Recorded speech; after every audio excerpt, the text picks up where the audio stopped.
Hello, everybody. Welcome in to the show tonight. Wow, do we have an interesting topic this evening? I am so glad you guys are here. I'm watching the live stream right now in the chat, and you guys are amazing. I am so glad that y'all are here. I know I have a lot of new subscribers right now, and so I want to welcome everybody. I know we're like a big family here, and I want all the new subscribers to feel super welcome tonight. And I just want to, from the bottom of my heart, say thank you for being here. And buckle up, y'all. Buckle up, because we have another fantastic show tonight. Oh, man, I see a bunch of my friends in here tonight, too. Man, I'm so excited. I have a fantastic show for us. I was given a blind remote viewing target by my friend Arkheim and his fiancee, Cat. Okay, I just found out that Cat was in on this too. And I just so happen to have both of them in the studio tonight. And we're going to dive down a massive rabbit hole tonight with, yes, you heard right. If you read the title of the show tonight, it's called The Robot Grandma. Okay, and you know, if it's out of Mount Shasta, it's enigmatic, to say the least. Okay, there's a lot of interesting things going on at Mount Shasta, including clusters of missing people. If you do follow the David Paulides 411 missing series, you'll know that there's a cluster of missing people there, and also Bigfoot sightings, UFOs, aliens, and I also did a blind remote viewing target for Tyler of Journey to Truth conference or podcast and conference, and that had to do with Mount Shasta and the Lemurians and the inner earth beings in the U.S. military. Okay, so wow, y'all. We have so much to unpack tonight. So if you'd like to follow along with what I do have a website. That's the cryptidhuntress.com, where you can find all of my shows and whatever you want to do to keep up with the Cryptid Huntress. It's all over there on my website. Also, I have a Patreon if you'd like to follow along with all of my raw data. And I know I say data a lot. I heard somebody making fun of me the other day on one of these shows where they make fun of people and tear people down. Yes, I have data. I have data. That's the word of the day, y'all. It's data. And I love that word. I will embrace it. Okay. Anyways, I have data, and you guys can join my Patreon, and yes, that's where all of my raw data is. I don't talk about all of it on air, because sometimes it is quite risque and it will get my channel shut down. Okay, so that's why that's on Patreon. Okay, and it's a great way to support me and my channel. So shout out to all my members. I see some of y'all in here. Also, what's up, data? I know, y'all, it's data. Okay, so also I have a shop that's called War Woman Goods. Just a little side note, y'all can go over there and check out the goods if you're bored and if you'd like to support the channel as well. Okay, well, let's get to the show, shall we? Okay, so let me give you guys a little overview before I bring up my guest / co-host tonight. Mount Shasta is a hotspot for disappearing people. Around September of 2011, in Fowler's Campground in Northern California, a 3.5-year-old boy went missing. His parents quickly notified the authorities. Within an hour, hundreds of search and rescue people arrived, and within about 5 hours, a deputy found the young boy who had gone missing hiding in a bush. He was reunited with his parents and had an interesting story to tell about his experience. He told his grandmother, Cathy, that he didn't like his other grandmother, Cappy, who grabbed him that day, that he disappeared and took him into a creepy place. I think it was a cave. And he called her a robot. He claimed she took him into a cave filled with old guns, purses, and bags covered in cobwebs and dirt. He realized this was not his real grandma when a light sparkled on her face. And he said she was a robot. He was convinced this woman was a robot. And when he was asked about, like, what do you define a robot as being? He said it was a person made of metal controlled by a remote control. He said there were other people in this cave who had distorted faces and they didn't move, kind of like mannequins or robots. The other grandma, like if you guys ever seen that movie Coraline? It's like the girl goes into the alternate reality and there's like another family in this in the wall of her house. It's kind of like that. It's like an alternate reality grandma. Okay. But he said that the other grandma, Cappy, walked him outside. We're going to get into there's more details of all this. And when Arkheim and Cat come up, we're going to talk about him. But she walked him outside, put him in a bush, said he'd be found there. He was. And it was interesting because when the cops and everybody did not even question him. They were just so happy to find him. They didn't question him. And so it was like weeks later, the actual grandma was babysitting this kid. And he was like, I did not like my other grandma. I didn't like my other grandma. And she was like, what are you talking about? He told her the story. We're going to unpack that as soon as I bring my guests up today. Okay, because we got to wonder, like, did this story come from the imagination of a 3.5-year-old scared kid that was out in the woods because he was traumatized? Or did this really happen? Was there really like a clone grandma? By the way, she did claim that she was like an alien from another planet while she was in there too. We're going to talk about that in a second. Or is this a real story? Well, it was really interesting because Arkheim and Cat tasked me with this as a blind target. Okay, a blind target. Arkheim Ra is a starseed who was targeted for super soldier espionage, mind control programs in the U.S. schools, the U.S. public schools, talented and gifted program. He served at Montauk under Project Phoenix and has several alters which engaged with time travel and alternate reality programs in what he believes may have been a swap alternate reality.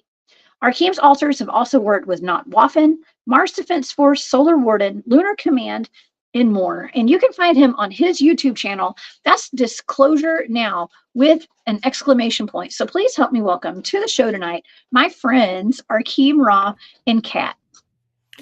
Hey, good evening, guys. Yeah. I am so glad you guys are here. What a cool target you guys gave me. This is going to be a fantastic discussion tonight, Arkheim and Cat. Thank y'all for being here. Yeah, it's a pleasure to be here. Yeah, thanks for having us. Absolutely. I just thought this would be a really interesting one because the enigma of Mount Shasta and just kind of a confusing one. Like, what the heck is really going on here? So I figured maybe a remote view of it might give some answers as to what really was going on. Yeah, you know what? I had no idea what this target was. When you gave this to me, you know, I was coming up with a lot of really interesting data that had something to do, and we're going to get into it in just a second, but it had a lot to do with AI, a lot of technology that I was not even familiar with, that I was seeing in this target that I was doing. But there was a lot of data. So ultimately, I got to tell you before we start, I do believe that whatever happened to this child, I think it's legit. Okay. I think that his story, it pans out according to my data. Okay. Because there was a whole lot of AI, potentially holographic type stuff. And that is kind of how that kid described what he went through that day. Okay. And y'all, there are so many missing persons cases out of Mount Shasta, and children, it's mostly adults, but children. And David Paulides, who wrote that Missing 411 series, he took interest in this case and talked about it. And Kat, I know you're familiar with David Paulides and the Missing 411. This whole thing came about because, like, I was watching a YouTube. I was just in the bedroom hanging out, watching a YouTube video about this very scenario that we're talking about. And he was like, what are you watching? And I'm like, oh, you've never heard of the robot grandma? And I told him I told him the story. And that video actually, it shows the family, years after the event, actually being interviewed. And they still are saying, the family is saying that this is a true story, that this actually happened. Oh.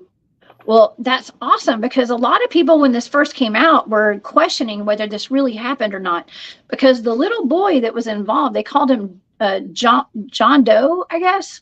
It was John Doe, because he was so young. He was only 3.5. And a 3.5-year-old, that's pretty young. I got a kid, 3.5. I mean, he had a pretty detailed account to be so young, don't y'all think? Mm-hmm. Yeah, that is kind of almost bizarre.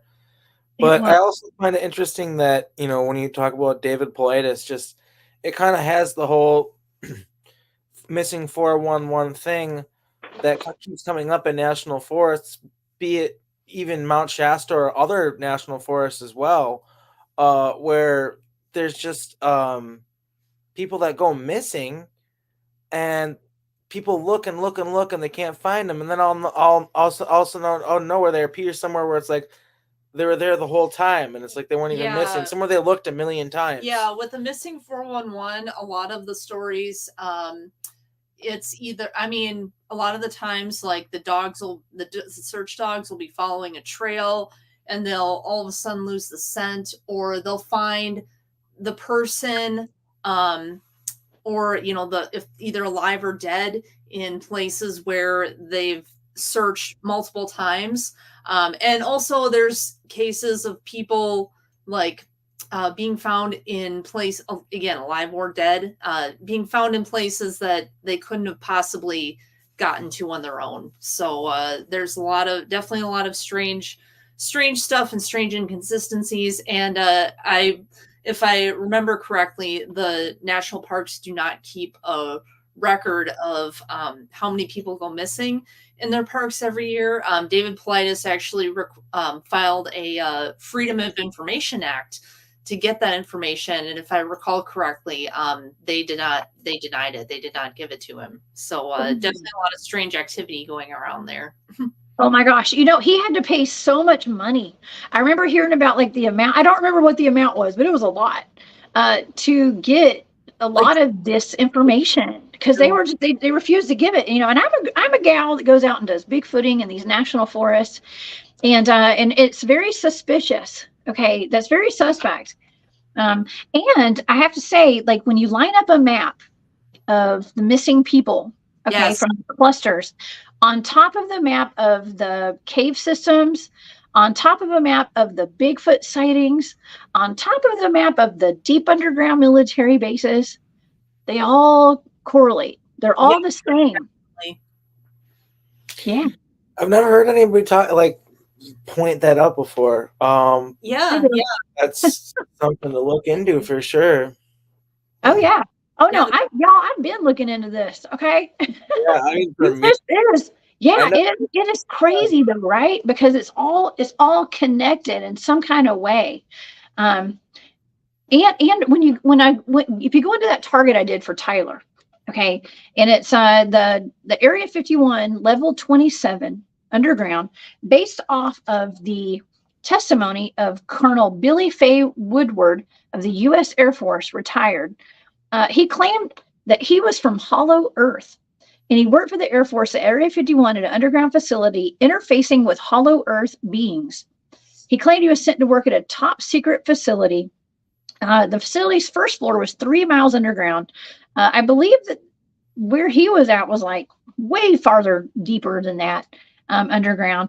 But level 27, he said, was a cavern filled with artificial light, where there was a cylindrical bullet train that took him into Telos, I think it's Telos, in Mount Shasta, where the Lemurians live. And in California, he said this train traveled 4,000 miles an hour. And this was a underground city filled with tall humanoids with light turquoise blue skin and giants. They were giant. Okay. And I remote viewed that. My remote viewing data lined up with almost every single thing that he had claimed. Okay. So there's something weird going on at Mount Shasta for sure. Yeah. I guess the truth that I seem to have found, I mean, it's everyone's saying the same thing about it, and there's so much what seems to be evidence to me that goes back to when people first started moving to the region and stuff like that.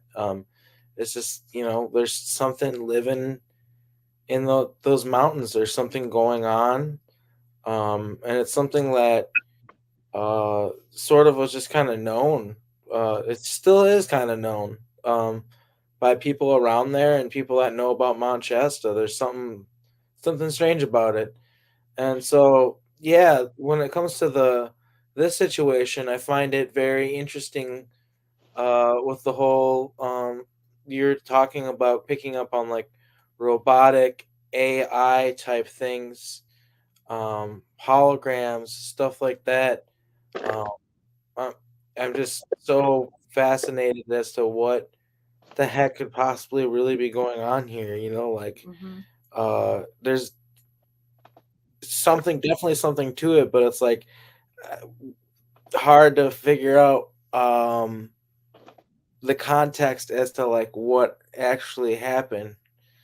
Um, I can't say I have all the answers, okay, because this is a blind target, but I got some weird data, and it really does align with some of the stuff that the grandmother reported on what happened to her grandson there. Okay, now I want to get into a little bit more detail as to what happened there, according to the 3.5-year-old grandson. Okay, I want to get into a little bit more of that first, though. Kat, you had mentioned about David Paulides. There's a lot of similar characteristics to the missing people Yeah. that end up in those clusters, and I have a list, okay? Because I've read his first the one book about the missing 411 in North America. They're hard to get a hold of these days. Oh yeah, I have one. Now when you read it, it's a little monotonous because it's kind of like the same story over and over again. Very dry. Oh yeah. So I've learned not to go pick berries by myself. Okay, I don't pick berries. No berries. But let me go down the list of a few things because this was very common. Kind of what happened with this little boy. There's usually the missing person goes missing by water, like a stream or a river or a lake. Mm-hmm. They're usually in clusters. Like there's a cluster of missing people. There's definitely a cluster at Mount Shasta. As soon as they start the search for the missing people, there's a bad weather, inclement weather. Yeah. There's some kind of storm that rolls in or fog. Okay. Now I've been in the woods doing Bigfoot field research and a fog rolled in and it was terrifying because we felt like the fog was actually following us. I know that sounds weird, but it had like a consciousness to it. In a national forest. Mm-hmm. In a national forest. That happened to me too. Yeah. I mean, I've actually did a remote viewing target on Gugway in the fog at Yellowstone National Park for Barry. And that's the thing. Okay. I think that cryptids hide in the fog. And who's to say the fog doesn't have, I mean, I felt like it had a consciousness to it. But that's a trademark of some of these missing people.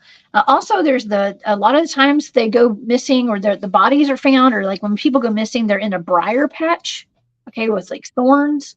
The berry picking is a thing.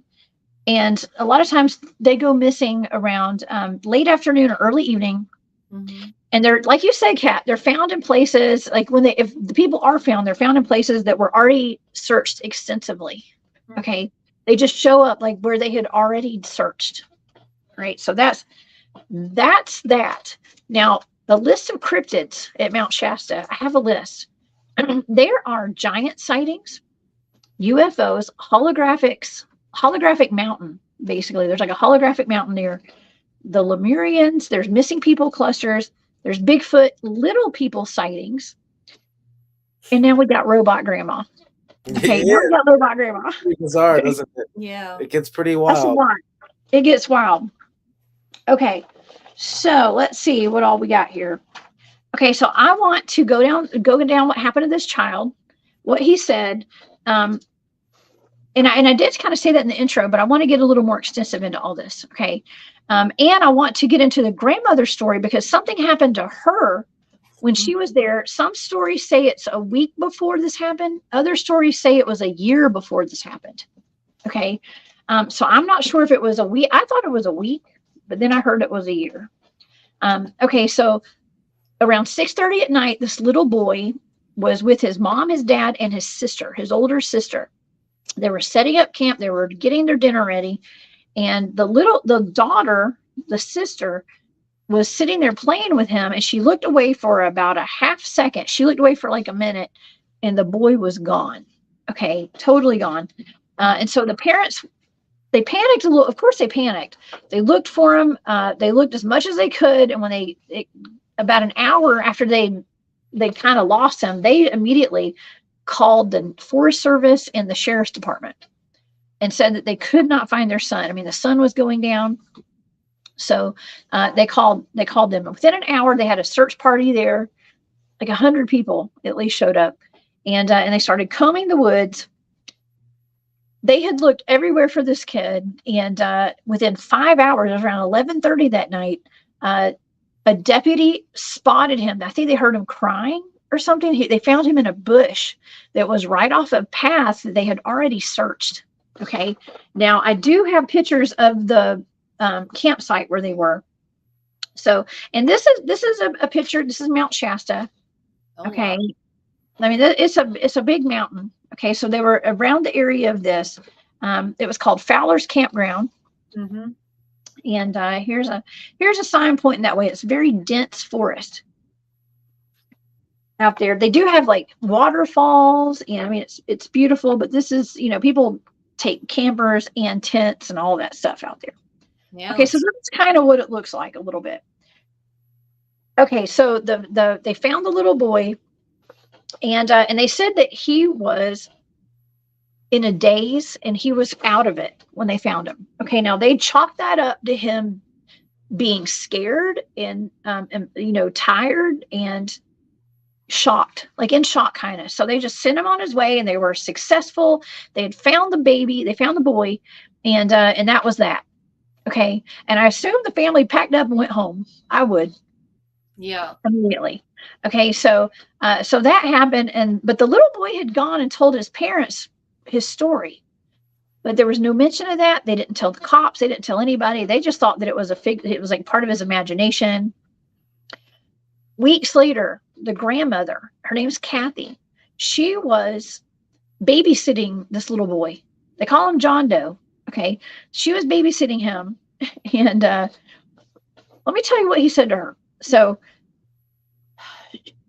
he told his grandmother Cappy, he's like, I don't like my other Grandma Cappy.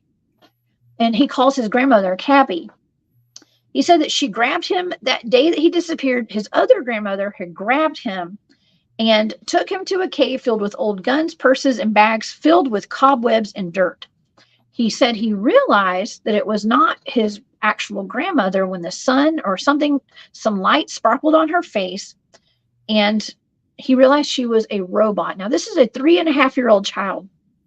Okay, 3.5-year-old child who had that's a pretty big story for a 3.5-year-old. Okay. But he said that it was when his parents or his grandmother said, well, what is a robot to you? He said, well, it's a person made of metal and controlled by a remote control. He said there were other people in the cave too. There were a bunch of other people, but they didn't move and their faces were distorted. And he said that, okay, so the other grandma started telling him stuff about how she was from another planet, and that they had planted him into his mother's tummy, and they were basically checking up on him, I guess. Then she told him to lay down so she could check his tummy, and then she asked him to take a poop on a piece of sticky paper. Okay. Mm-hmm. Whatever that is. Okay. But I mean, why would a 3.5-year-old make this up, y'all? You know what I mean? Like, that's a lot for a kid to make up. Being asked to poop on something and to take a stool sample, it's a lot. He was too embarrassed to do it in front of her. Yeah. Well, I guess he didn't have to, or I mean, what kid's going to do that anyways? You know what I mean? Yeah. So it's really odd, but okay. So she told him that she was from outer space, and put him in that she or they had put him in his mommy's tummy, and when he wasn't able to give her the stool sample that she needed, she got a little irritated, and the next thing he knows, she's taking him outside of the cave, and she puts him in a bush. She sits him there in like a thicket, a briar thicket, and says, "Stay here. You'll be found. You'll be safe." Okay. And I do believe that he said he told his other grandmother that she had the same face and the same hair that she had, but it wasn't her. It was like slightly off. Like, what is that called? There's like yeah, there's something where it's like just slightly off. Yeah, it looks almost human, but not quite. Yeah, there's a word for that, and I can't remember what it is right now. It's uncanny valley. That's Uncanny Valley. Yeah. Yes, that's it. Uncanny Valley. And it reminded me, I was telling you guys before the show, it reminds me of Coraline. Okay, that movie. That movie Coraline, where the little girl goes into an alternate universe, like an alternate reality, where she's got another family and they're just slightly off because they have buttons on their eyeballs. You know what I mean? Like they're not all there. Okay, so before I get into the data, let's go into what the grandma had said. Okay, so the grandmother had her own story, and she was shocked because she was like, "What the heck is he even talking about?" So there's two different stories of this. It's either 1 week before or 1 month or 1 year before. She and her husband had been camping with some friends, and I believe that they were in a tent, and she said that there was something really odd that happened. They were in the same campground, the same area at Mount Shasta, and everything was cool. They were having a good time. She said that she went to bed in her tent. She said that the last thing she remembers, she was seeing sets of red glowing eyes in the woods. Okay, that's the last thing she remembers. Now, coming from a Bigfoot field researcher, red glowing eyes could mean a Bigfoot. It could mean a cryptid. But also, I've been in the woods. We've been out there, and there have been red lights in the woods that were ET related. ET related. Okay. And we know that from remote viewing it. So red lights and ETs are a thing in the woods. Okay. But she said that the last thing she remembers are seeing red lights in the woods and red eyes is what she said, multiple sets. She said that she woke up the next day outside of her tent, outside of her sleeping bag, face down in the mud, like in the dirt, and her neck was hurting. And she had her husband look at it, and she had 2 puncture wounds on her neck, and blood was dripping out of them. She said that she had lost feeling. Okay. And Arkheim, maybe you can talk about this a little bit, because she said she had lost emotional feeling and she was numb, emotionally numb the whole next day. She thought that maybe she'd been bit by a spider, but it turns out the other guy, one of their friend that was there camping in his camper, he woke up with marks on his neck too, and he was sick. They got violently sick that day. And but she was numb, emotionally numb, she said. And they didn't know what happened to them. What could that have been? Could she have been cloned? That's a possibility, I couldn't say for sure. I wish I had more answers when it comes to that. I mean, that's definitely a thing that people do, and it could explain her feelings, or like her emotions at the time, and why she felt so strange, like empty or whatever. That could definitely happen. But yeah, that's got something I wonder about this case too, because there's, is that like, I was almost wondering if that's what it was with the grandma at first, but it sounds like it's something different, right? It sounds like it's something more like you're saying AI max headroom kind of going on. Oh, it's in the data. Okay. Like I said, we're going to be talking about data tonight. Okay. So, yes, let's get into the data now. Okay. Because Kat, Arkheim, you guys gave me this target. Okay, so I'm just going to go ahead and start off by saying exactly what I felt like was going on around me when I got into this target. Okay. And before we start, Stargazer, thank you so much. Brady, you're so sweet for that super sticker. I appreciate that. Okay, so, and FaZe Will, I appreciate that. Before I get on my roll here, okay, I felt like I was on a platform or something. I felt like I was standing on a platform. I felt like I was floating. Okay, I felt like I was floating, and I was surrounded by, all I could describe it as is AI. Okay, I felt like I was completely surrounded by AI. And by AI, I mean, I felt like, and what I was seeing were screens all around me. Like I was almost like I was laying on a bed, or I was sitting on like this platform, and it was suspended in the air, almost like a vessel, or I don't want to say like a boat. Okay. But it was kind of shaped like a boat.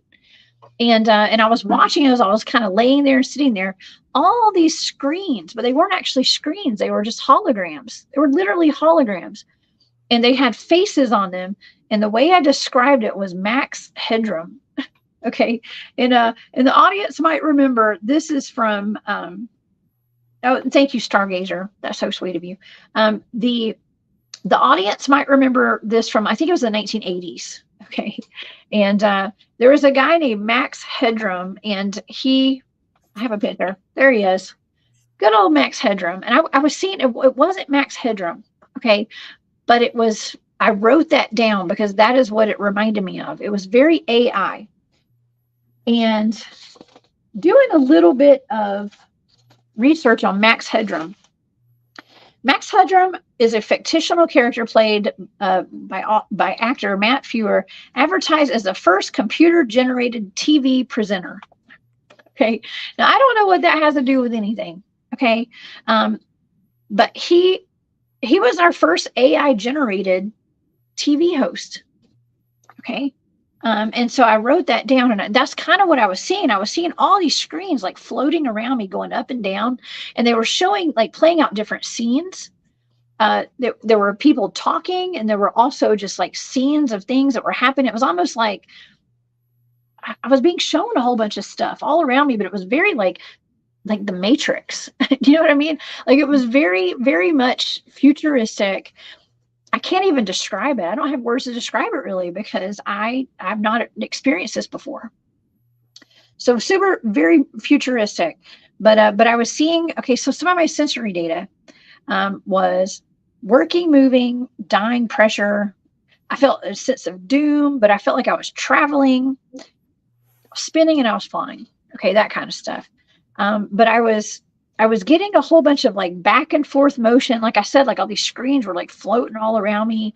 And I was seeing that it was almost like I was being shown memories, where I was being shown the future. Like I was being shown something in this. And I wrote down assimilation. Okay. Assimilate, pressurized. I was getting a lot of like uniform movement with all these things floating around me. I wrote Z-morph. I don't even know what that means. I have no idea. Brown dwarf's in the chat. I wrote down brown dwarf. Okay, for this one. But I was just picking up on a whole lot of AI stuff and a lot of like technology that I was not familiar with. Z-morph was something you picked up? Z-morph. I wrote down Z-morph. I wonder if that's what those things are called, those creatures or something. Maybe that's what we call them, or what you would refer to them as. It could be. Maybe somebody in the chat would know the definition of what a Z-morph is, because I don't know what that is, but I wrote it down. I know what a Z-morph is. Isn't that what they call the aliens in the Alien movies? Yeah, but Z-morph. Morph obviously means like to change, to shift or whatever kind of, you know. Xenomorph. Wow, that's cool. Okay, that may be what I was hearing, but I wrote down Z-morph because I didn't know what I was hearing. Okay, because I don't know that word. But and that's the problem with remote viewing, is that I don't. I hear things and I write down what I hear because I don't really know exactly what it is. So it's all into this whole interpretation. And usually people, it's from Alien. Interesting. Okay, because the grandmother said this, the grandson had said that it was basically an alien that said that they were from outer space, right? That lady was from outer space. The robot grandma was from outer space. Okay, so but like I said, I was seeing things that were like suspended all around me, and they were like floating, and there were screens, and it was like holographic screens that were all around me. I wrote down max headroom, and then I wrote down AI and bots, like robots. Okay, so my goodness, if this isn't kind of on target, you know what I mean? No, so I was target. That's it's crazy. Yeah. It's wild. I'm always shocked whenever I'm on target with this stuff. Okay, I'm always shocked. It never ends. But yeah, I was seeing something that was metallic, Okay, metallic. It was very clean and simplistic, and smooth lines and everything. Like, I don't know what I was, just something that was super advanced, whatever I was looking at. It was very overwhelming. And, but I wrote down advanced technology and beyond. I kept hearing the wild blue yonder. Okay. Like that's like it's like a boat song or something. I don't know. My grandmother used to sing that. Interesting. Okay. Yeah. So then I wrote down things like Fargo, embargo, level up. I was seeing the final boss is what I wrote down. The final boss in a computer game. Okay, I wrote down computer game simulation. So whatever I was doing, I literally felt like I was in a computer simulation. Okay. And so I kept writing it down. I was writing electronic and digital, computerized, because I didn't know how else to describe what I was experiencing. Now I was seeing things from that movie. I think it's called Tron. Okay, so I felt like I was in that movie Tron. I think it's called Tron. I wrote down Doom, but that wasn't the right name. I think it was Tron. Because I was seeing like blue and green neon lights and stuff, and I was like zipping through levels, and I was meeting the final boss, that kind of stuff. And then all I heard at the very end, the last thing I wrote down was the push of a button. Okay, the push of a button. That was the last thing I heard. And then, the last thing I wrote down was game over. Actually. So I wrote down, I heard the push of a button, and I wrote down game over, and then I ended the session. Okay. Because I 100% felt like I was in a computer simulated, a computer generated simulation is what I thought I was in the entire time. So a push of the button. I push a lot of buttons too, Poncho. I do, apparently. But yeah, I think that's kind of cool, right? I mean, if the child was saying that he met a robot grandma, and I'm picking up on Max Headroom, okay, and in the first like AI TV host, and I'm seeing all this computer generated stuff. I felt like I was in a computer generated simulation. I was there in that Target, wherever you guys sent me. Okay, so I don't know. What do y'all think about that, Arkheim and Kat? I think that you picked up on what happened for sure, and it sounds to me like to be perfectly real. Obviously, there's some sort of AI thing going on, and some sort of there's some things that we can understand about it, and we can form a little bit of a picture. But it's one of those things where like maybe we just don't have enough like maybe it's one of those things that we just can't comprehend, because it's like, are we living in a computer, and is this a manifestation of that aspect of our reality? Yeah. And like this kid got taken to some like simulation pocket reality or something. I mean, it's just like, obviously there's still questions, but to me your remote viewing of it answered the question of like, is there something to this? And clearly there is. Yeah. There's something to it for sure. I think that's sometimes that we live in a computer generated like simulation sometimes. I mean, I don't know, at the push of a button. That was one of the last things I wrote down, you know. And so okay, let's explore this for a second too. The little boy said that what he saw in that cave were purses and people's possessions that were covered in dirt and stuff. I mean, with all these people going missing, and this is kind of directed towards Kat. What do you think about that, Kat? With all of these belongings that were in there, could those have been the belongings of like those missing people, you think, from Mount Shasta?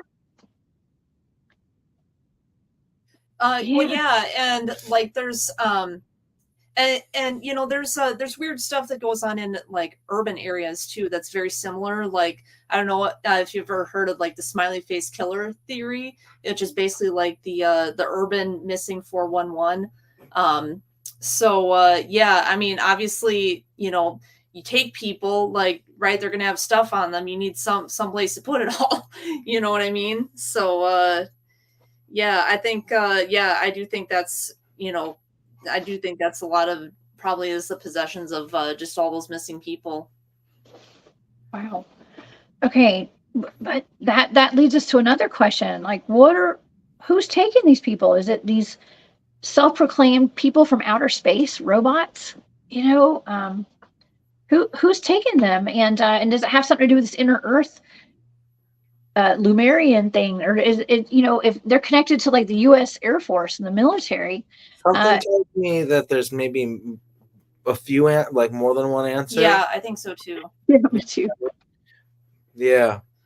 I think it is probably just a mix of like, I would think it would just be a mix of like ETs and government, and ETs working with the government, and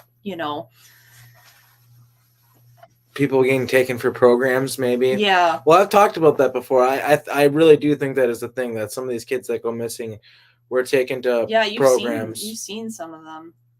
Yeah. So, but obviously, one of the things that I think that's important for people to always do in the field of the paranormal and trying to figure things out is just remember that one size doesn't always fit all, and there might be multiple what's the word for it, aspects and things going on when it comes to all these people that are going missing.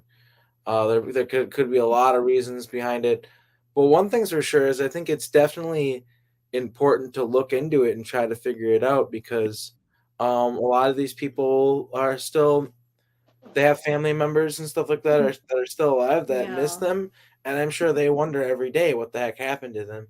So if we can do anything to help figure that out, at least we're asking questions, right? At least we're trying to figure out some of it, like and try to find some answers. Yeah, and in addition to people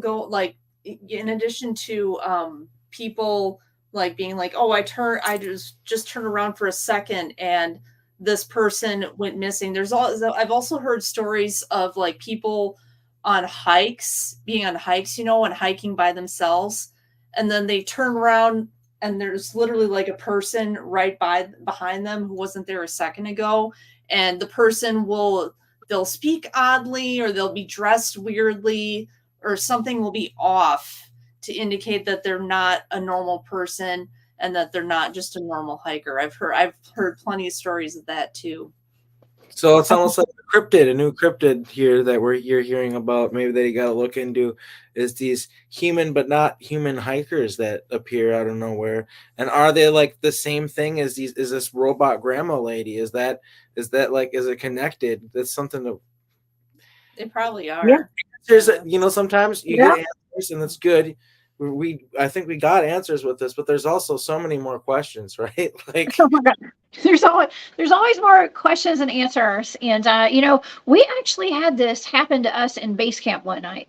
Okay, my team was out in the field. It was the night that the portal showed up, and my teammates filmed the portal and sent two of our teammates into the portal.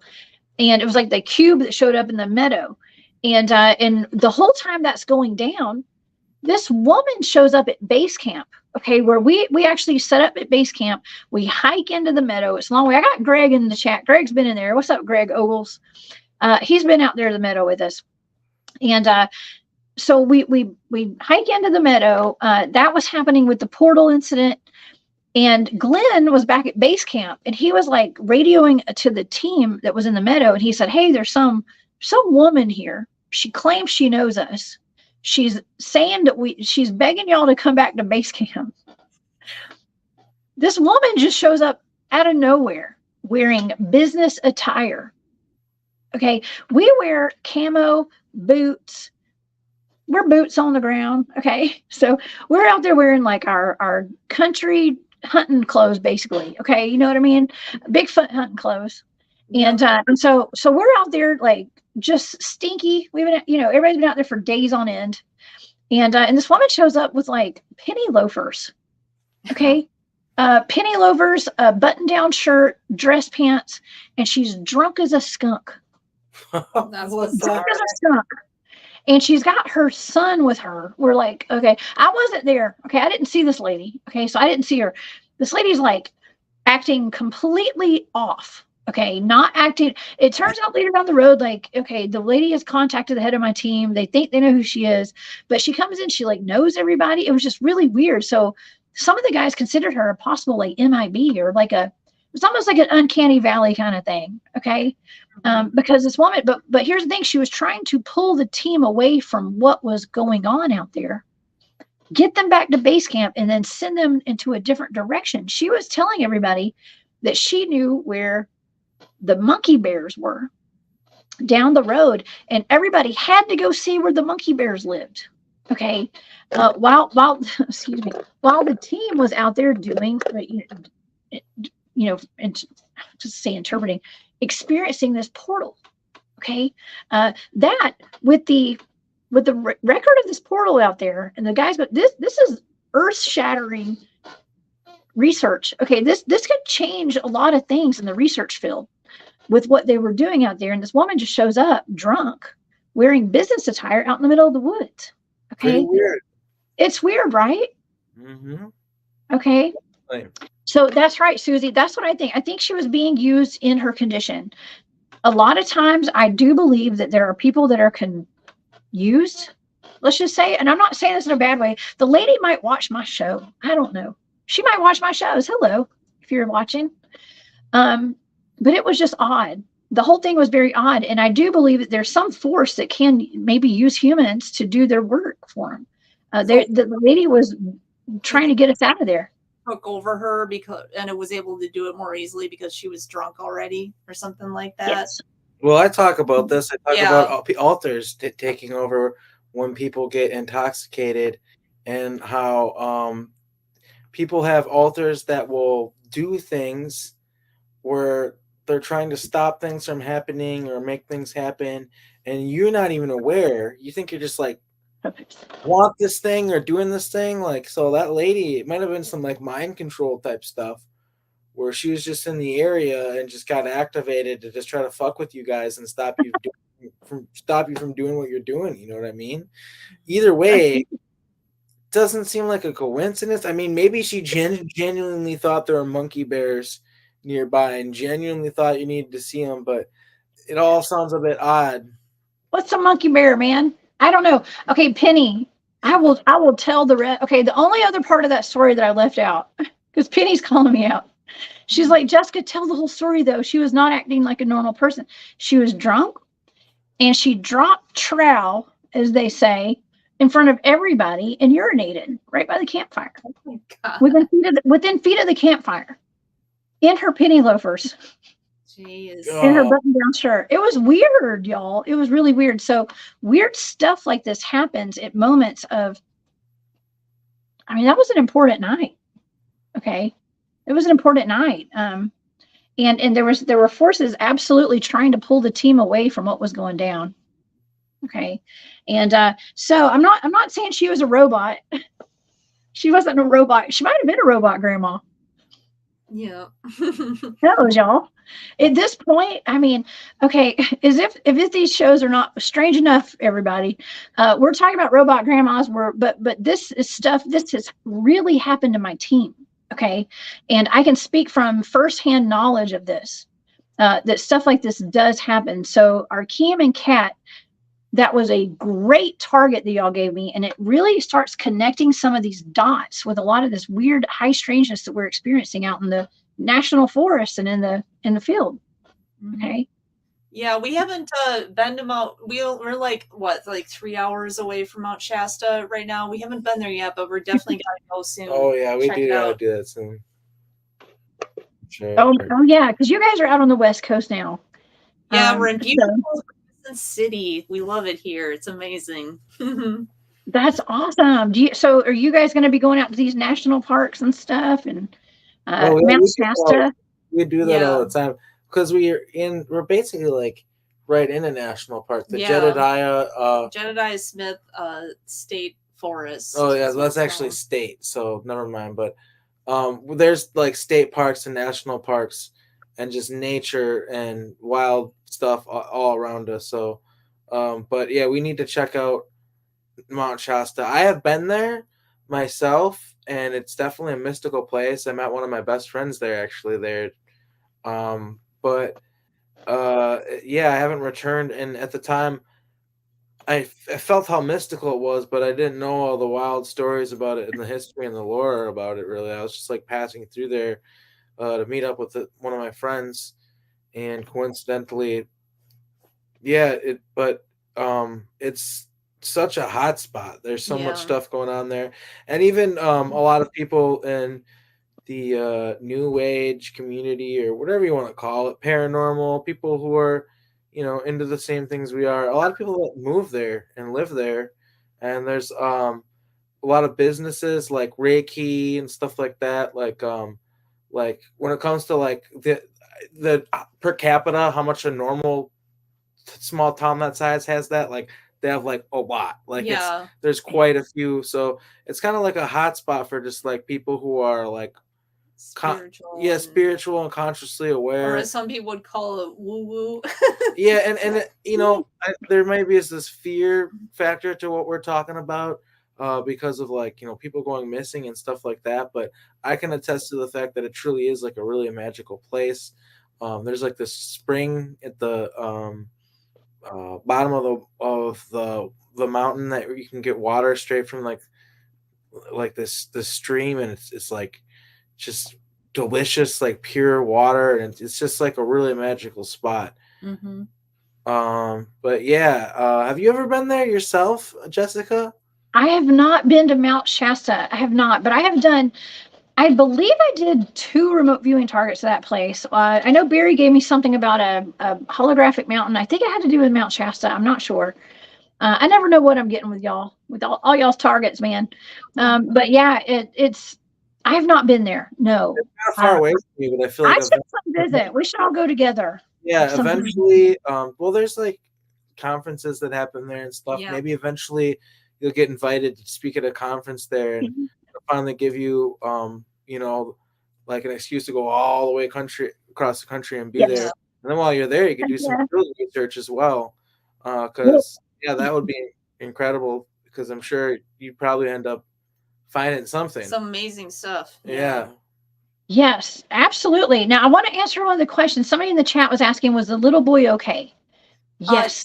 He's still actually the family in this the family, the mom, dad, grandma, kid, they appeared on some paranormal show that didn't do very well and only lasted 1 season, but that's like the only show they've been on.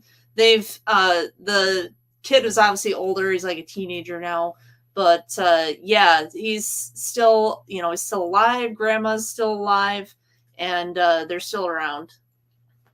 And they still attest to the fact that, or the little boy who is now more grown, a teenager now, said that yeah, they still say that it happened. Yeah, they still attest to the fact that something bizarre occurred that day.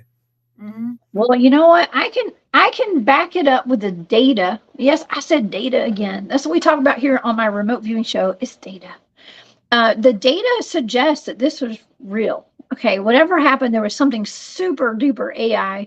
There's some kind of technology that I wasn't even familiar with that I was dealing with when I was remote viewing this.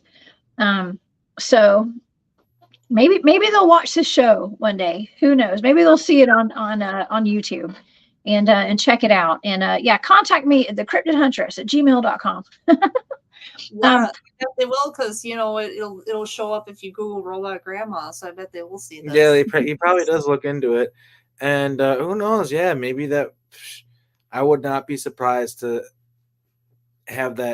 see that happen in the future. Because I mean, if I was someone, if that happened to me, I mean, I would probably want to talk about it. Why not, right? So Exactly. yeah. Well, you do talk about your experiences, and I talk about my experiences. My team had the portal that we documented, and Brett is in the chat. Brett is asking. He asked about what happened with the 2 guys that went in the portal, and they did go inside this portal. They are on video. It has not been released to the public, but the head of my team shows this video at conferences that he speaks at. Okay, and we do have this video. We do show it when we're in person. It just has not been released on the World Wide Web or anything yet. But they walk up to this cube. You could only see it through a thermal device or a FLIR. And as the two gentlemen are guided over to it, they couldn't see it with their own naked eyes. But when they went into the cube, they walked up to it, their heat signatures disappeared. And they said that they felt like they had walked through a black velvet curtain. As they went in, the temperature dropped, the environment changed. They said it was the temperature dropped a little bit and they couldn't see the stars anymore. And so they sat there for a minute observing, and then they backed out. They walked out of it, and then their heat signatures reappeared. And as they reappeared, the cube, it was a cube, a box. It shrunk down and then it moved and it disappeared right after they walked out of it. Okay, so we have this on video. Now, both of them got very sick. One of them got an aggressive form of cancer after that, and he's still battling that to this day. The other gentleman has passed away. Now, we can't say for positive it was because of that, but they did get hit with a little bit of radiation when that happened. We do carry Geiger meters and stuff, and we do know that there was some radiation there. Okay, so that's what happened to them. Okay, and we do study, and so we're out there studying portals and stuff. And Arkheim, I know you have had a lot of experience with portals yourself. This is dangerous stuff that we're dealing with here on so many levels, right, Arkheim? Yeah, it is. That's why the military is the one who likes to stay in charge of it and keep it out of public knowledge and public hands. Yeah, exactly. And that's why, a lot of people not a lot of people have documented portals out in the field. Okay, I don't think. I've seen pictures of what appear to be portals opening up, but I mean, we actually sent people inside of what we believe, and we can't say for positive that was even a portal. Speaking of David Paulides, there's a movie that he put out about the UFOs, I think, like UFO Missing 411 movie. I haven't seen it, unfortunately. That one either, but I'll have to make a mental note. I'll have to check that out.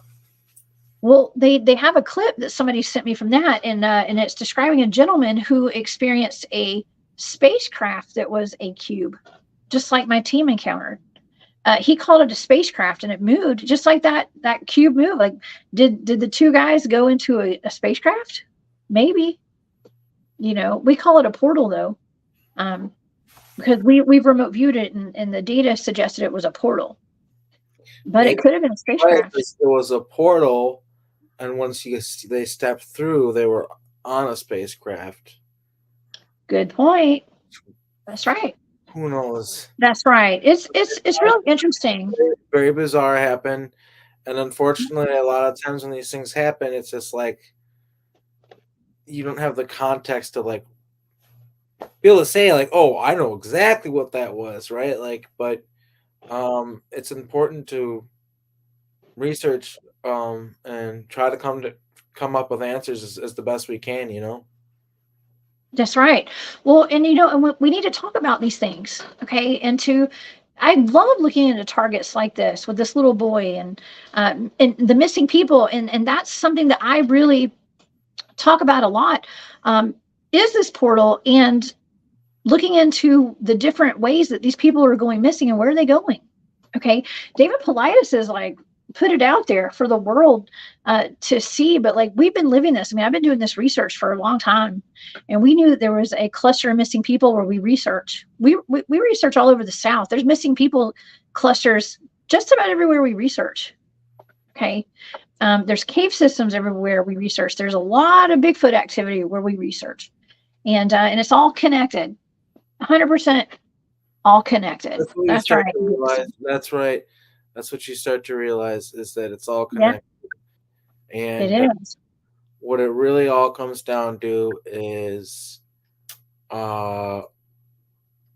people are kind of all collectively, well, a lot of people, not us obviously, but a lot of people, they just have the narrative that they've been given and kind of the illusion that there's not more to the picture. And if you think there is, you're crazy.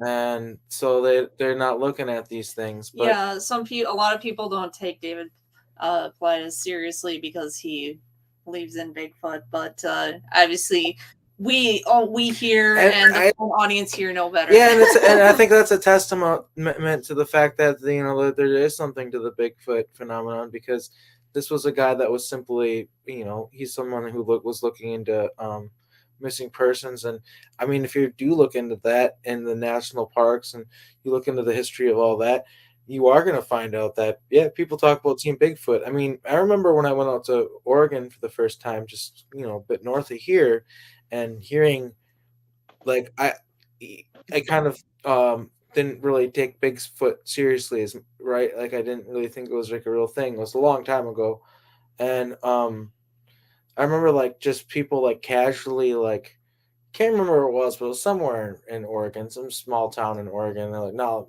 no, that's totally real, man. Like, Bigfoot's totally real. But like, yeah, like my uncle Larry's seen him or whatever. Like, people are just like, yeah, like, So, yeah. yeah, and that's what I've learned the older I get. Like, and I've actually had weird encounters too, where I didn't see them, but they were like right there, and I knew they were right there.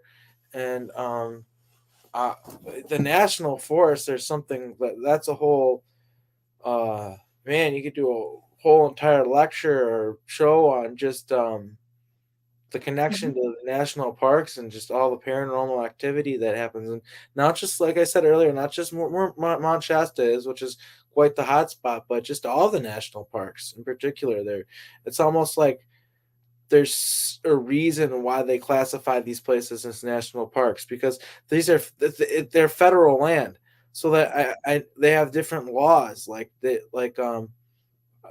technically, like if you're in a state where cannabis is legal and you enter a national park, it's technically illegal again, because you are now on federal land. you're on federal land. So I didn't know that. That's wild. So there's like all the laws change and everything because you're in a national park. So like it's like there's like this whole legal thing going on with that. Like, people think like they're just preserving the national parks. They're just, and like it's like our treasure, so we call it national parks. But like, no, there's like a whole legal precedent being sent with the national parks and stuff like that. And it just seemed like there's a lot going on there, and it's almost like the government knows that there's something weird going on or something like that, and it is totally aware, like. Well, they say that actually the national parks were designated as national parks. I think it was by Teddy Roosevelt, right? Was it Teddy? Yeah. And that was, and it was to make it like, well, they say like a preserve for like the Sasquatch, but knowing what we know, I think it could be because they were putting all those dumb bases down there and stuff. I mean, it could be that. I like to think that they were looking out for the Sasquatch. That would be pleasant and nice to know that a president did something that cool. That'd be cool to find out later on, like that, once we find out our true history, they're like, that would be, because I do 100% believe that, like, think about it, like the average person, they just go down the roads that are built, and there's so much forest out there and so much stuff that, like, there's no road to it. Mm-hmm. And like there's just so much stuff where it's like humans don't really go out there, and there totally could be stuff out there, like, you know what I mean, if it was an intelligent being that knew to how to avoid humans.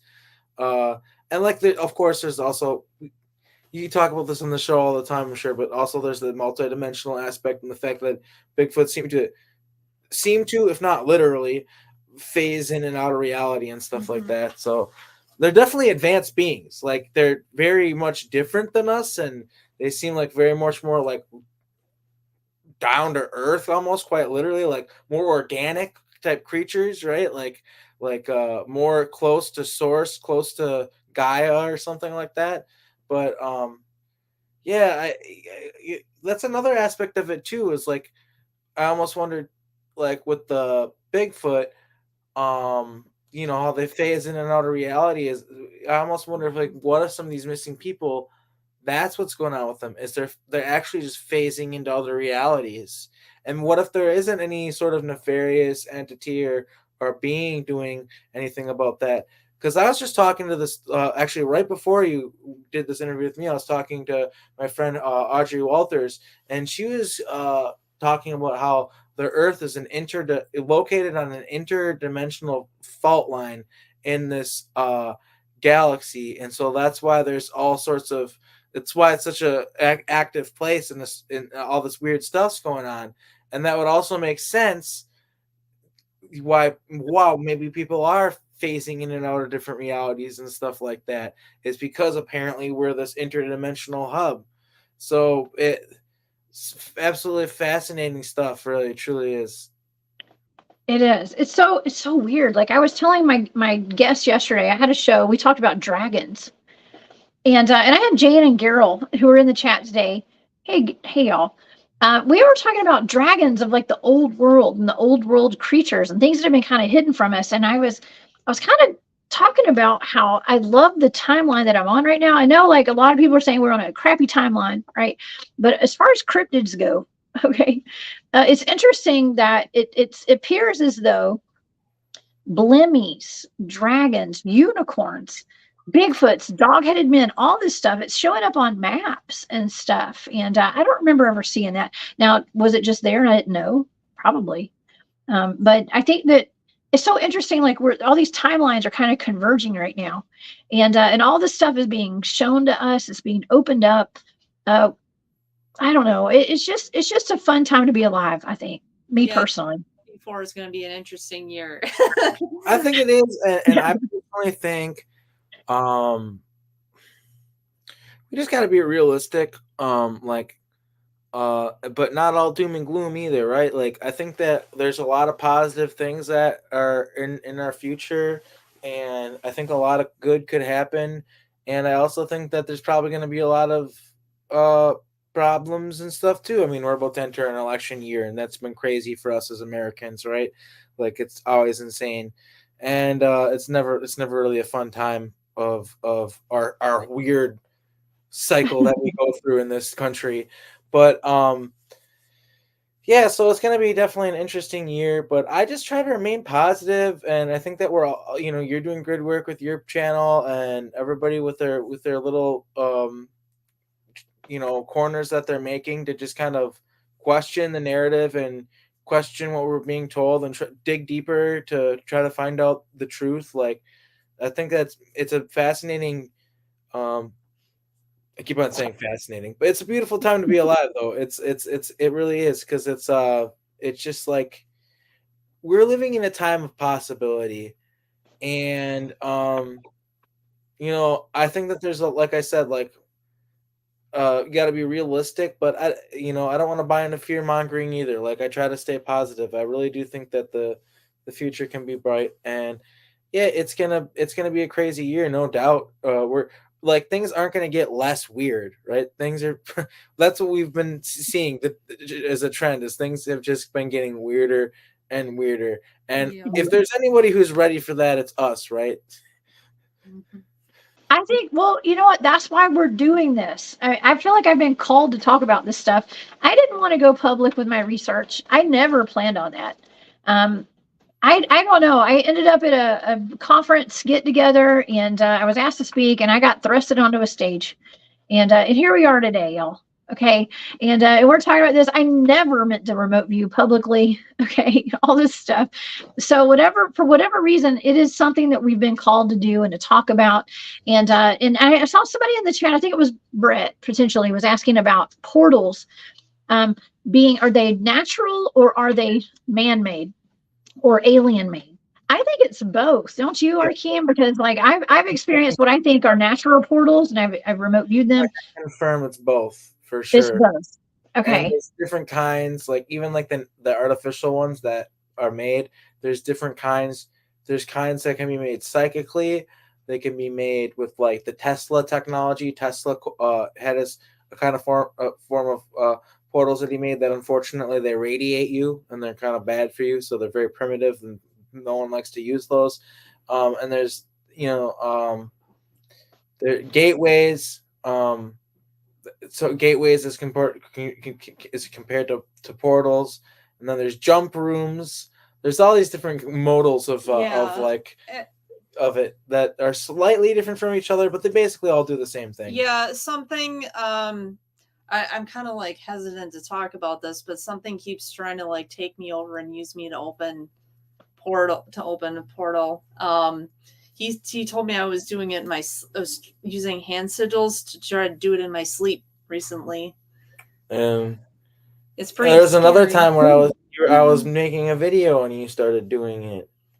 Yeah. And yeah. So I gotta be I gotta be real careful.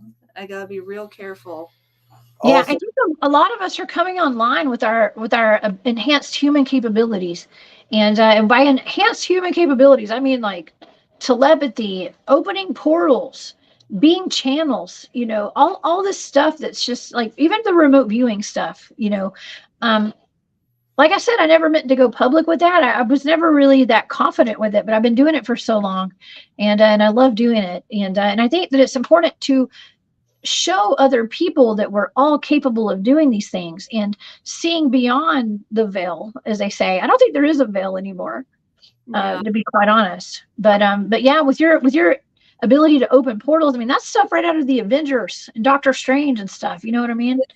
Actually, he thinks that Doctor Strange is based on him, and the Scarlet Witch is based on. I don't know about possibly. I don't know about Doctor Strange being based on me, but Scarlet Witch is probably based on her. And I do have abilities when it comes to opening portals and interfacing with alternate realities, and that's a hard pill for probably other people to swallow. That like I can open, like when I was in Montauk at the height of my abilities, which I'm deactivated now, but I could open portals to other realities and go into other realities and reach into them and do interact with them, and it was actually other Christy Campbell, who's another Montauk survivor that does videos and talks and stuff. She was the one who told me about how I could open portals to other realities, and I would send people to other, like, because she was talking about how I was older than her, and she was one of the kids, and when they were misbehaving or whatever, or not listening to me, I would open portals and send them to like the middle of nowhere, like a mountain or something like that. Yeah, and then like, I know it's mean. I was mean. I was not a nice guy. Well, go live in the Qing Dynasty, kids. I would come back and get him. I would just scare the hell out of him. Like, okay, now listen, right? Because I'll leave you out there if you don't listen to me. You know, that kind of thing. And oh my gosh. And it's, trust me, it's a lot better than what the other stuff that the guys were doing there. Because I mean, I'm sure you heard some of the stuff about Preston Nichols and stuff. Yeah. They would punish the kids in really disgusting ways. I would just send them through portals, which yes, is cruel, but it's a lot better than the other stuff. But anyway, yeah, it was just, that's something that I still to this day. Eventually, I'm probably going to relearn that, and it's crazy, and I don't, it's scary because like that capability is the reason why they took me, you know, like why they kidnapped me, and they're afraid of it, and that's why they turned it off. You know, these military agencies, they're afraid of that, and they know what we are, as star seeds, and a lot of these military guys in these organizations, they look at us as like not human. They don't look at us as human. They look at us as like monsters. And they look at it as what they did to us in these programs. Like, first of all, like they have to protect us from aliens and stuff like that, and the bad guys. So of course they got to do this to us. And then also they have to deactivate us. Because if you watch like the X-Men, right? Like one of the predicaments that they get in the X-Men is like, okay, well, you got the normal people, and then you got like superhumans, and all these problems come with it. And well, we don't have to worry about that with the way things are set up and the way they have it. They deactivate us. They use us for the military, and they deactivate us. And it's I understand wholeheartedly why it might be hard for people to understand or comprehend or believe that I was able to open portals, or that I maybe still could, that the ability somewhere inside me. It's hard for me to believe that, even though I know it to be true, because I just know what I've experienced, and I have too much stuff line up for me to lie to myself anymore. But it's like, I can understand why it's hard for people to believe, but people are going to find out the truth about this stuff from what I've seen and from what I believe. They're my files. I have files. They have information on me. I really was in these programs, and it's all going to come out. and it's actually going to not be a fun time for me because I worked for organizations that committed crimes against humanity, and they're going to have to decide whether or not I'm culpable or not, or whether or not I was kidnapped and forced to do it, so therefore I'm not culpable. It's really confusing. So it can going to be a confusing thing because who do you hold responsible? Like clearly the people that like started the programs need to be held responsible, but a lot of them aren't even alive anymore and stuff. And just like who do you actually put the blame on, and how are the people going to react to finding out some of the things that they made us do that weren't very great? And Mhm. just the fact that also like there's like black magic and Satanism involved in like the Montauk Project and a lot of these military organizations. But not to go on a rant, but but there are the white hats. There are the everyone to everyone who doesn't know what they are. Those are the good guys in the military. Because think about it, you probably know somebody in the military. It's obviously not made up of all bad, evil people. The people this information is compartmentalized, so most of the military personnel out there do not know about it, but those that do, a lot of them are concerned about it. A lot of them do find it alarming, and a lot of them do want to do something about it, and that process is beginning right now. So I just say like when it comes to like 2024 and things getting crazy and things getting weird, I just say strap on your seatbelts because like people are going to find out that a lot of these people or whistleblowers are coming out there. They've all been telling the truth, Mhm. and it's gonna be a lot to wrap the mind around. I mean, as somebody who's experienced this stuff and is a part of it, my mind is blown all the time, and I'm just always just like, what is life even? What is reality? But once you take down that disbelief, that lack of being able to comprehend things that are crazy, like just like wild stuff happens. Some stuff that's fact. Have you ever looked at like an octopus before, or a squid, or a giraffe? It looks crazy. They look insane. They look like they couldn't be real, but they're real. You know what I mean? Like Mhm. I don't know if that sounds stupid right now, but like some stuff, like it seems crazy. It seems like it couldn't exist. You know what I mean? Look at like even like a sunset looks like it couldn't be real. Like it looks like fake almost, like CGI. It's like a simulation, like a computer simulation or something. It's It's weird. yeah, but it's all real, right? You know what I It mean? I is don't know. real. And I just think that people just uh not that I probably need to humble myself about a lot of things too. I don't claim to always be right. I'm sure I'll find out I'm wrong with a few things here and there, but like people just need to learn how to humble themselves like humanity does, and just realize like, oh shit, like a lot of the stuff that we've told has been a lie. And I think that one of the problems that humanity or human beings in general have right now is like it's actually like a really great trait to be able to like, wait, oh, I was wrong about that. Oh, dang, this the new information, and now I found out that I was wrong. Okay, that doesn't mean you're stupid. That means that you didn't know any better because you didn't have this information that was over here, and now you got that information, and because you are an intelligent individual, that's a sign of intelligence. Being able to be like, oh, I was wrong. That's a sign of intelligence, not a sign of stupidity. And I feel like once we break that program of like, oh, when you admit, like, damn, wait, so there is life on Mars, like your instinct is like, that's stupid. That's so dumb. Because my whole life I've believed that like there isn't life on Mars, and it's all like, you know what I mean? And we haven't gone space and all this stuff. You want to believe it's stupid, but the minute you just realize like, wait a minute, those people can be wrong, and I could have maybe believed people who are wrong, and therefore I need to adjust my beliefs and make myself right. That's a sign of intelligence to me. And I just think that I think that is going to happen. I think that humanity is going to adjust. I think that humanity is going to humble itself and realize like all this stuff that we've all been talking about, because it happened to us, didn't it? You Yeah. remember what it was like for you when you first woke up and you're like, wait, so like there is truth to this. Like Mhm. there actually are Bigfoot. Like at first it just seems like a really interesting, cool thing that you want to look into because it's like, wow, like why are people into this? And then you found out like, wait, like this is just 100% real, and you get verification after verification. If you keep looking into it, you'll just get verification after verification. It just it blows your And mind. it's like, well, if that's real, what else is real? You know, there's so much other stuff that's real. And if I've been lied to about this, this, and this, I've probably been lied to about everything Well, in yeah, a lot of ways. And so that's why that's kind of the purpose of what we're doing here today and tonight is we're looking into this stuff, these blind remote viewing targets, or these cases that have already made the news that people know about, things that you've experienced, things that I've experienced. I'm looking into this stuff. We're discussing it. It's giving some, it's putting some, I don't want to say clout behind it, but it's putting it out there to the public as though like, wow, like how would I have even known that was real? You know what I mean? yeah, Like, how would I have gotten any of this data if we're this had not happened? we're presenting this information in such a way where it's like, hey, you, the viewer, you, the people watching this now and later on and into the future and whatever, you can look into these subjects and also find the same strange anomalies and questions and experiencers and stuff like that that we did.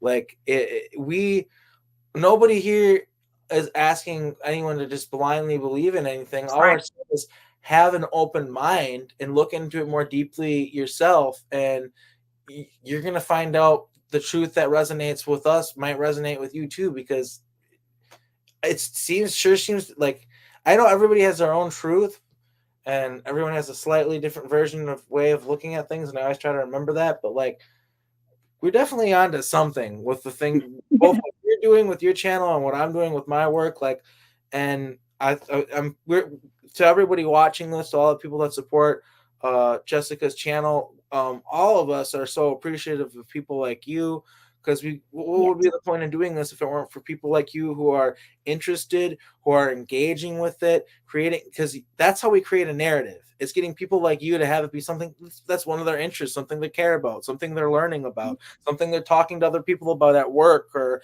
at family little get-togethers and stuff like that. And it gets it out there, and then it makes it part of the public perception, and it breaks through this false narrative that they're trying to make. So everybody here is super important in what we're doing in our work, and you're all like a part of it and doing our work with us. Like, you're all like foot soldiers, and you're just as much as a part of this as we are. Amen.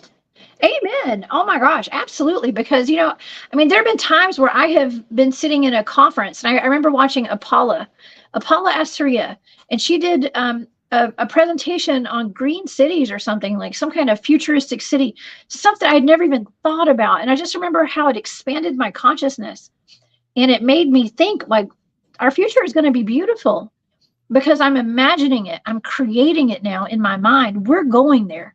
And it took that one little, that 30 minutes in my life to change everything. And so, and I hope that we do that here on my channel, and you do it on your channel, Disclosure Now. I feel like we're doing that. I'm getting goosebumps talking about it.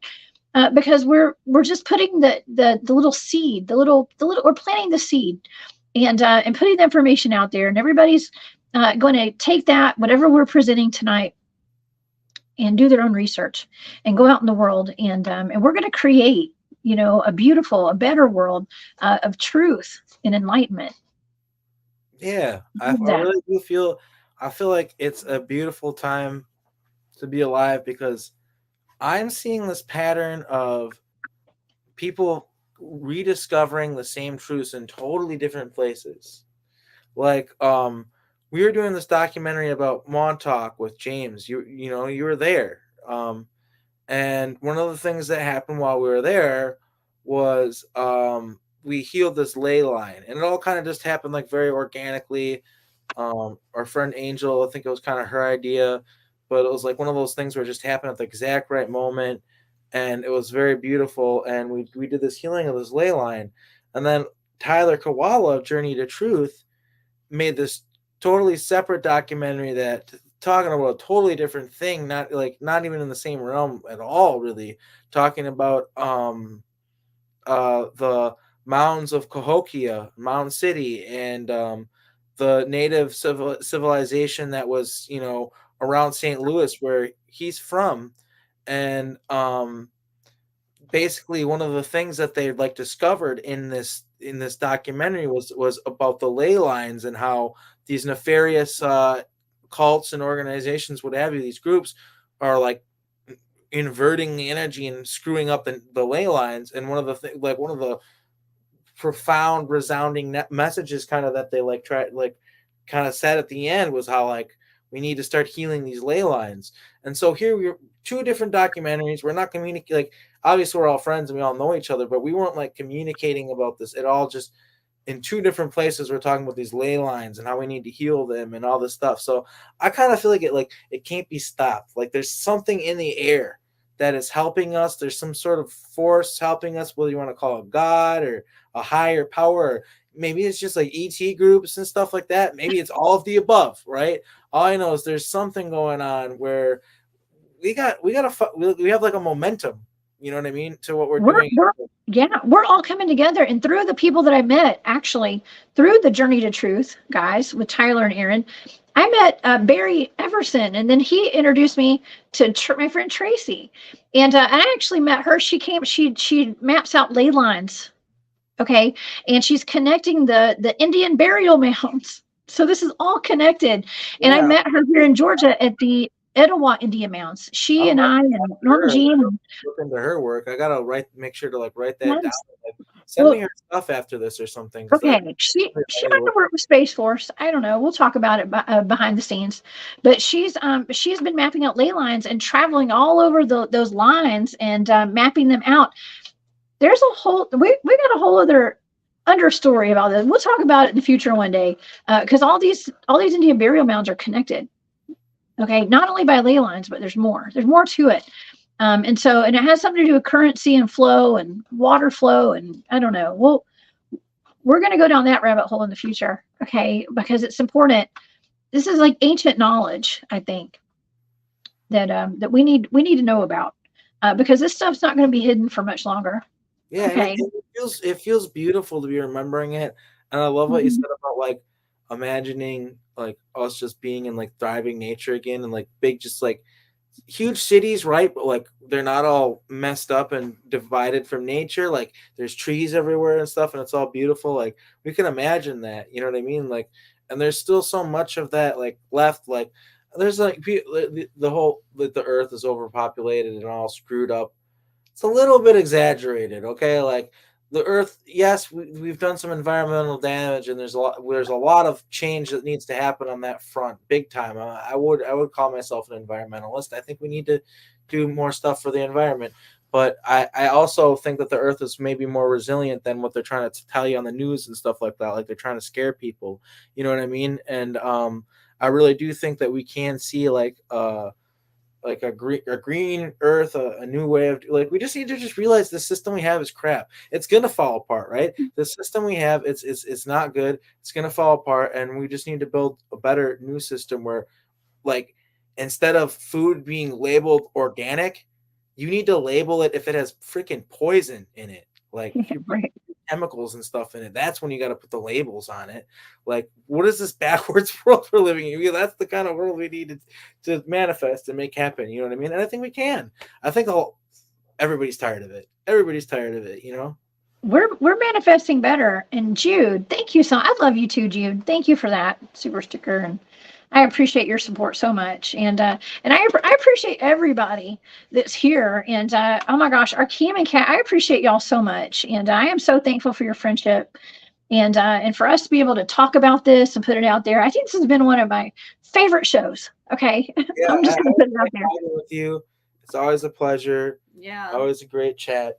I had a great time. And all the people that are, your guests here that hang out with us are all such wonderful folks as well. Yeah, thanks for the support and chat, everyone. Y'all are great. Yeah, everybody in the chat, y'all have been amazing tonight. New and all my old friends in here and all my new ones. I have new subscribers and people that are just watching. If you guys haven't subscribed, please do. Sedona's a huge spot, Jerry. Like there's actually a whole documentary about the ley lines there and stuff that my friend Ellie Beale actually got her song featured in this documentary. But there's a whole documentary just about that the Sedona ley line and all that, the portal, the vortex there, and all that stuff itself. So that's definitely an interesting subject. You could do a whole show on that. So, well, we have some interesting shows that we've done together, Arkheim. That last one was amazing. I'm still like amazed at that whole jump room, the jump gate show that we did, where you gave me those targets to Mars and Venus over in California. That was amazing. I still get compliments on those shows, on that show. For those of you who are watching this who haven't seen that, you can go back and we'll check that out if you want to. Yeah. That wasn't a really fun show. And again, with this, just like this one, you were spot on. I gave you numbers. Yeah. Numbers. And with how, with the information, the data you're getting, I think it's pretty incredible. And I think it says something. And, to me, it's proof. And I think it's important when you're doing with this remote viewing and having the show where people can come to you and give you targets and learn more about some of the stuff that we're very curious about. That it's good. And yeah, thank you for having me on your show. It's always a pleasure. And to all of you over here that are watching the Cryptid, Huntress, that like my shows with Jessica, make sure to check out my channel Disclosure Now and show me some love over there. This month, January, for us, we've decided it's Galactic History Month. So everybody that I'm interviewing, we're not talking about stuff happening like maybe like right now. We're talking about like the ancient past. So kind of like maybe ancient aliens kind of things, and kind of happen organically, like accidentally. But anyway, so that's kind of the fun theme for the month is Galactic History Month. So make sure to come check that out over on Disclosure Now and come hang out. And yeah, you really inspire me with your channel. I really do eventually want to have this set up where the guests can come on and chat and stuff like that, because it's a lot of fun, and a lot of your guests give some really interesting little blurbs and ideas and stuff like that, and I think that's really cool. Oh yeah, absolutely. Like the live chat makes all the difference. It really does. I mean, I don't mind putting out a recorded show every now and then, but I love having a live chat so I can interact with everybody. We can share our energy and our ideas, and it really just enhances the show a million times, like a millionfold, when you have the live chat and you're able to really talk with them. I think people in my chat know way more than I do. Okay, so about a lot of this, and we never know like where we're gonna end up at the end of the show, and we take so many twists and turns, and it's beautiful. And I want to thank Stargazer. Thank you for that super sticker. I saw that on there. Thank you for that. I appreciate it. So Arkheim, so you have Disclosure Now. Actually, if you go to YouTube, you guys, it's Disclosure Known, Known, right? Arkheim, Yeah. On YouTube. So y'all please go over there and subscribe to that. What do you got coming up in the future, Arkheim? You've got your new Galactic month, right? Anything else going on? Any conferences coming up? Well, it's kind of all being ironed out right now, but I will be speaking at a conference in Florida this July. And it's something that James Rink is involved in, and my good friend Brian Singh is doing like a hell of a lot of work behind the scenes organizing it. And you're friends with Brian too. And I'm speaking at the same conference, so we're gonna be hanging out. Or not. Sometimes people like to wait until they mention things, but yeah. So no, I've already mentioned it. I'm speaking. It's gonna be fun. Y'all please come, everybody. And so I have that going on. I know there's a conference. There's Journey of Truth conference. I'm not speaking, but I plan on being there and hanging out with everybody and having a great time, because that's always a really rad, fun experience. And it's just like, hanging out with your star family. It's always just a refreshing thing to do. And then there's this conference that's going on in Mount Shasta, and I know Lily Nova is doing some sort of like healing retreat around the same time. That no promises, because I already have so many kettles in the fire, so to speak. But I really want to make it to that conference as well, because speaking of Mount Shasta, it's a Mount Shasta camp conference. How cool would it be to go to something in Mount Shasta that's like a conference and be there in that energy and also be talking about all this kind of stuff? That would be really cool. So we'll see what happens. And also, I'm a lot closer to it than I used to be too. So But Yeah. yeah, there's just a lot of that stuff. And then of course I'm working on my book. I have a book. It's called it's going to be called, it's not done yet, but it's going to be called uh Time and Space Unlimited, and it's about, basically time corporations and how they use that technology and everything else and all the things I experienced. And that is going to be, fingers crossed, done in time for the conference in July. And a lot of people tell me that, they're like, "Oh wow, I've been really cranking away at it." Yeah, Like, absolutely. so I really do think I'm gonna have it out, because basically, like, I already did the groundwork. Like, I've got a lot of memories back, and I've done a lot of interviews and stuff like that, and I have a lot of material to work with. So I've been really putting it all together now, and I think I'll have it done in time for the conference. And yeah, just that's basically it. Just oh yeah, and I'm gonna be making a Patreon soon.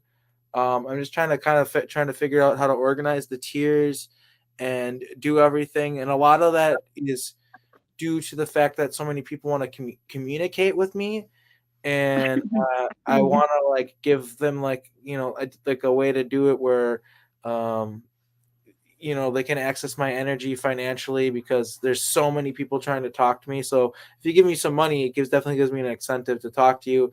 And then also, just, you get access to more cool stuff, that the content and stuff like that. But I'm trying to figure that out, because many people have just suggested that I do that anyway. And I think, like, why not? Like, I think there's plenty of people who just understand, like, this is hard work, and they like to at least be given the opportunity to support your work somehow. So I'm gonna try to give that to people with a Patreon. And just yeah, other than that, just that's basically it. Just same old, working on Disclosure, celebrating Galactic History Month. I love that. Yeah, let me know how I can help, and I can help you set up your Patreon. I love my Patreon members, man. You guys are awesome. Brett, Brett is wondering where in Florida is that conference? I can't remember. Is it St. Augustine or Tampa? Somewhere around there. Near Tampa. And Tampa. one of Okay. the things that we're figuring out is, like, the exact place where we're going to hold the conference, and there's a few options. And from, I think, the two ones that are the biggest competitors, one's a little further out from Tampa, but and then one's a little closer. The one further out is much cheaper, but also they're just trying to figure out the logistics of everything and make it, like, as convenient and fun and everything else as possible for everyone. So obviously, like, planning a conference takes a lot of work, and that's why just for now we're basically just saying this thing's going to happen, but the details, they are being ironed out. But trust me, James, Brian, and many other people as well are working super hard behind the scenes to make this an awesome conference. And I think it's going to be the first of many. We're calling it the Timeline of Disclosure Conference. So we're just kind of trying to manifest this whole thing of, like, we are the disclosure. We don't have to wait around on anything. If people want to know what's going on out there because they're curious, they can come to our conferences and subscribe to our YouTube channels and stuff. They don't need to wait for some guy some politician guy to come on C-SPAN and tell them what's going on. We're already doing it. You know what I mean? Like, that's We kind of, are the disclosure, yeah, and we're you already can come doing hang it. out with us.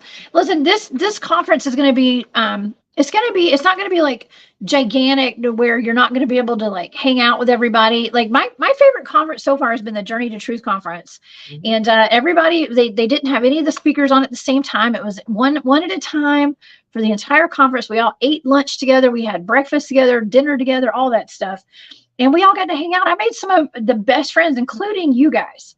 I met y'all there at And the I think Journey that's to Truth a lot of conference. this. Like, if it's just jump from presenter to presenter and going to merge table, as fun as that is, believe me, it's fun.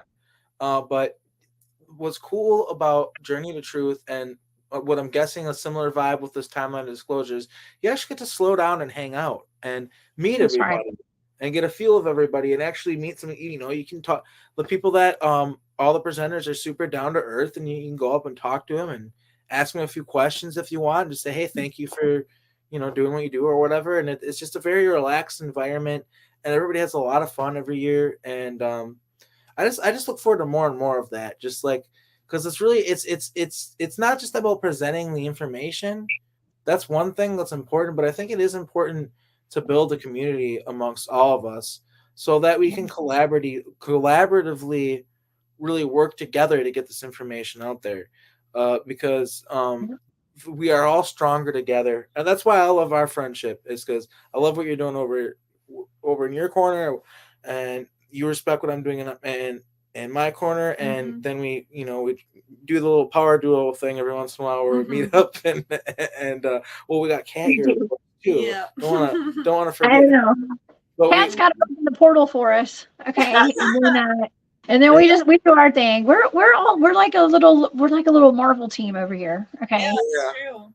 Tapping into our superhuman capabilities, and that's what it's all about. And everybody in our chat, you guys all have those capabilities too. I know we're just all like a little wonder team over here. Okay. And and to all of you in the chat too, keep your eyes and ears open. I'm sure Jessica will definitely be mentioning again about the conference, and you're kind of like our buddies, right? And we would love to meet with you in person and see you at these conferences and stuff like that. So to those of you that are in the East Coast area, Florida area, and it's not too hard for you to get out, or for those of you who have the time and resources to fly out and check it out, we really can't wait to see you. It's going to really be a blast.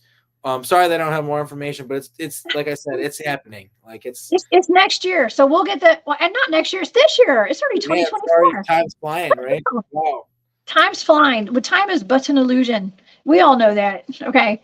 It is this year. It's coming up this summer. So we'll get those links. We'll get them out. And we got kitty cats over here. We got Cat and the kitty cat in the shot. I love that. Your sweet kitties. On my lap before too. So she made it well. She's purring very loudly. I love that. We got the world debut of the kitty cat tonight. I love that.